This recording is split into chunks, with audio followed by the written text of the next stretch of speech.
Alright, so I decided to play Florence in this video. This is my first time actually forming Tuscany officially. So it was a pretty interesting game.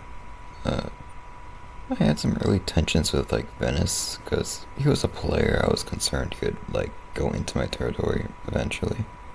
Or have some aspirations there. But it turned out to be fine. Anyway, here I'm sieging Genoa. I'm trying to get their trade. And also, Milan's a player, so this might not be quite ideal for him, considering he's getting a coast at Nice, not actually in Italy proper. But regardless, I get Genoa. I formed Tuscany for the first time, that's cool, I guess. And I decide to weigh my options, which is Rome. I'd later go into Naples too, but for now it's just Rome. Oh yeah, France and England go into war, which is pretty expected. But I'm also called in just because, I'm a French ally. Because I was trying to stance against Venice, early game. But anyway, I do hold up to that alliance, but as of right now, I'm just trying to get Rome. So I just chill back, recover from the war, and just relax. Alright, now I go into help, and I don't actually go into help in France, I just kind of beat up Spain, just because I saw Spain's army in the corner. So I decided to go after Spain. I also tried to, guide Morocco into war with Spain too, but they had a truce, so there's that. The Spanish player unfortunately left. I mean, I get why, but it's a bit sad. Anyway, Spain is sufficiently weakened, which opens the door to Morocco and Tunisia coming on in, and going into Iberia, which they do. But I still wanted a coastline, so I just go to Ireland and grab one. But that Iberia implication does have some effects later in the game. Anyway, Morocco's over there invading Spain. Poland's taking over Transylvania. And Romania's not quite happy about that, I think. Anyway, I'm sieging Naples. I think Milan also wants some territory from Naples, so they get it. And at this point in the game, we have a Italian nation club, allies. And it works pretty well, I'd say. They're allied to France, so it'd probably be pretty hard to beat the little group. Maybe. Anyway, Morocco goes on an offensive war here. I'm not sure. Well, I think it's because Venice owned Jerusalem at this point in the game. Yeah, I usually don't do that when I'm playing in Europe, just because I don't want to, have a coalition. Even though it is better for prestige, but I don't want to. No. Anyway, my Mexican colony is doing quite alright. I'm pretty sure someone's sieging Egypt. I'm pretty sure it's Morocco here, but Hajjaj goes and sieges it later. But anyway, the war is over in Anatolia. This also becomes important a little bit later. Well, a lot later, I should say. Anyway, Hejaz is sieging stuff. I don't think they actually get anything. But they're sieging stuff. I sort of want to develop some stuff. Just because I'm in Italy, that's just kind of what you do. Also, Mexico has gold. So, yeah, that's why I kind of want to go into Mexico City. They also have a trade post there. And also colonize some island in the Caribbean, Hispaniola, for trade. Anyway, Milan is over in Spain, Venice is over in the east in the Mediterranean, so I decided I should probably go south, so I go ahead and invade Tunis. Tunis is pretty easy to just knock out. I just kind of carpet siege them. So that was pretty simple on my part. I did end up coring them a little bit later, but unfortunately Poland erupts into rebellion, so there's that. I have plans to annex the rest of the Tunisian coastline, expand my Mexican colony. France, I think they have some plans to go somewhere. I don't think they actually end up doing it, but they had plans, I think. Anyway, the Italian culture group looks kind of weird, because only Italians are colonizing, except for France and Massachusetts, but that's mostly just ignored. It just kind of exists. Anyway, I casually make Ronimus develop city on Earth on accident. I misclicked. And I expand my Mexican colony a little bit. You know, it's fun playing Italy when you can just do that on accident, instead of like some random small countries in Germany. But anyway, I annex northern Tunisia. I still have plans to go into the south, but as of now, no. In retrospect, I probably should have converted my lands properly, just because I have like a lot of, well, not a lot of, but I had like a big rebellion leader in the game, so there's that. Anyway, Tunisia's just chilling in the desert, I guess. Venice and Milan are doing fine, both in Italy and Greece. The only player left in the server now is Persia, which is a bit unfortunate. The server died out this quickly. It's only before 1600, so yeah, there's that. Anyway, I finished coring up the lands I annexed from Tunis. I don't think Venice remembered to lower the autonomy, so they were kind of lowering the rankings, especially like manpower wise, so there's that to note too. Anyway, since I'm going to Africa, I figured I should also just go into Egypt as well. So I go into Egypt. And it goes pretty well. I just carpet siege Egypt, except like the square cities. Well, the fort cities, I'd probably say. I think square for bastion's kind of a bit weird. But anyway, I annexed my land from Egypt. I still have plans to claim the rest of Egypt, which I mostly do at this point. I lower the colonial expansion policy a little bit, just to try and fix the unrest problem. But anyway, I form an army up over in Italy. And Milan and Venice are gone at this point, so I decided I should probably form Italy proper. At this point in the game, there still could be some threats from France or a Horde player, potentially. And those threats do arise, but not at this current moment. Regardless, I'm invading Milan, just trying to get some more power, and, like, consolidate Italy as well. Milan goes down quite easily. The AI isn't actually that big of an issue. And I just take their Italian lands, other than some of the south and Sicily and Sardinia. Anyway, the Horde is over there. I guess some rebels in Egypt, which is why I probably should have converted, like, to what Egypt has. Because I do expand to Egypt later, and, like, a lot of that stuff, it becomes a problem later.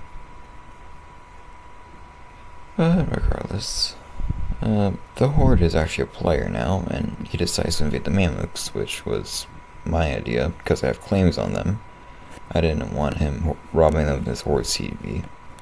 And he doesn't, he just goes based off of claims, not the other CBs he could eventually go off of. Which is pretty good for me, I'd say.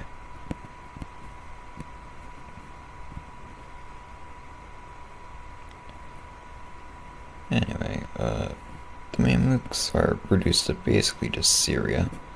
The Horde player may have been a little bit inexperienced here when he was like asking me for help against Venice.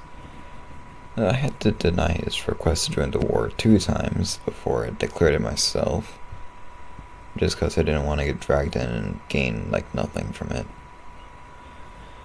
Anyway, I siege some lands in Venice and just like go into Croatia and that kind of area. Croatia's Venice's vassal, by the way. Anyway, I'm doing quite alright against Venice here. The Horde, I'm not sure what exactly they took from Venice, but they had a warp, I guess. I don't actually remember them taking much of significance considering Venice is still in Anatolia and that kind of area. But regardless, they went to war against Venice, and that sort of happened. And I'm just trying to make myself a little more stable here. I expanded the Mexican colony, just trying to get some more gold and resources and that kind of stuff. But I still can't form Italy as of right now, which is a bit unfortunate, but I still invade Venice anyway, just trying to form Italy. Venice is quite weak at this point. They got slammed like 2 times, so the war wasn't actually that big of a deal. I end up just conquering all of Greece, basically. And also, like, I get a little outpost there too. And I form Italy. So, 1677 Italy, totally not bad. Well, anyway, I do still have some ambitions in the Balkans to try and get down. But, this player called Zombie joins late in the game and becomes France. From what my understanding is, he was trying to supplant me and trying to, like, dominate the server. Which is, like, some players do that. They just kind of, like, join late game trying to ruin someone's run, which is, I mean, like, really do.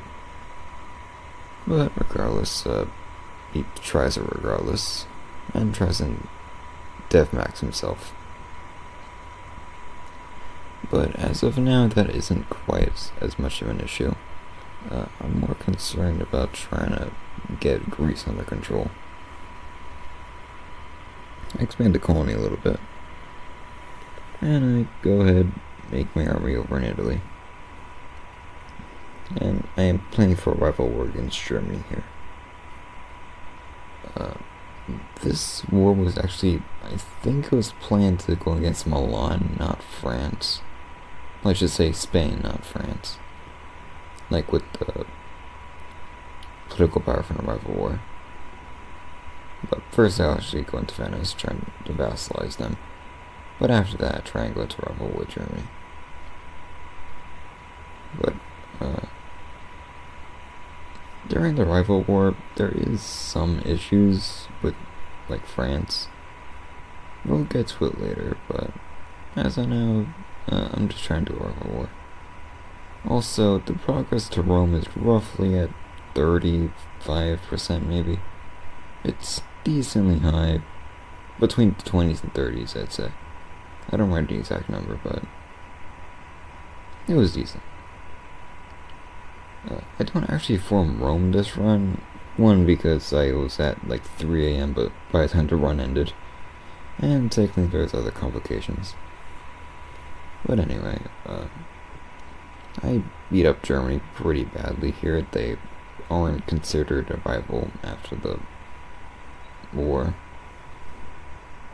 And this is where I got the idea of sacking the Horde too, because some new players join and just play powerful nations and try and ruin your run, basically. So I wanted to prevent that. But regardless, France was dev maxing, and I caught him on camera removing his dev, so that's... Alright then. Anyway, France gets beat up on here, and I just annex a nice little strip right through them. This is intended to cripple France, and secondly, it's intended to try and get me able to claim a lot of France a lot easier. Like the coastal areas, like Brittany, well, some of Brittany, and general territories surrounding what it is annexed. I didn't actually go into England this run, so yeah, there's that.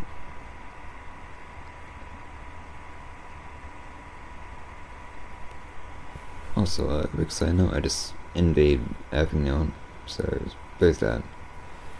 I launched a second invasion of France. By the end of the French Wars, France is basically just banished to the English island. And France is not doing quite well here, I'd say. That strategy from earlier worked pretty well. France is just kind of divided here. I do have some aspirations to go after the Horde, but that's saved until a little bit later. As of now, I sort of want France kicked out of the mainland Europe. Which they are, but like, not as of the second. We are we are nearing the end of the run, so there is that. I don't actually form Rome, but I do get a pretty good Italy run, I'd say. I think I'll just make the thumbnail something like entirely unrelated just to be funny. But anyway, I beat up France the third time. Now they're actually just banished England. Which I'm pretty sure every French person watching this, if they are watching this, is pretty happy about. Anyway, now I go after the Horde. The Horde is roughly equal to me in manpower at this point, which is why they were such a threat that I wanted to deal with, like, immediately. But as of now, those rebellion problems I was talking about earlier start to appear. The Horde's AI sends an army right into, like, Jordan and Egypt. But it gets quickly redirected since they're just casually blitz the lines behind them. Istanbul falls, and Venice decides to help out a little bit. Here's the revolt I was talking about. Big revolt, had to redirect my army to try and crush it. Which I do successfully for this one. But anyway, the screen's just gonna flash back and forth between Egypt and Tunisia for a little bit before the revolt actually gets crushed. Which they are. And I go into the Horde again. We are actually ending the run in like 30 seconds, so there's that to mention, but I do win against the Horde. I take some close to Anatolia, and that's roughly about it for the expansion for this run. That's basically as big as I get. I do sack Ashurhan, which probably was a factor in declining the Horde's development. So that part was done successfully. But that's roughly the end of the video. See ya.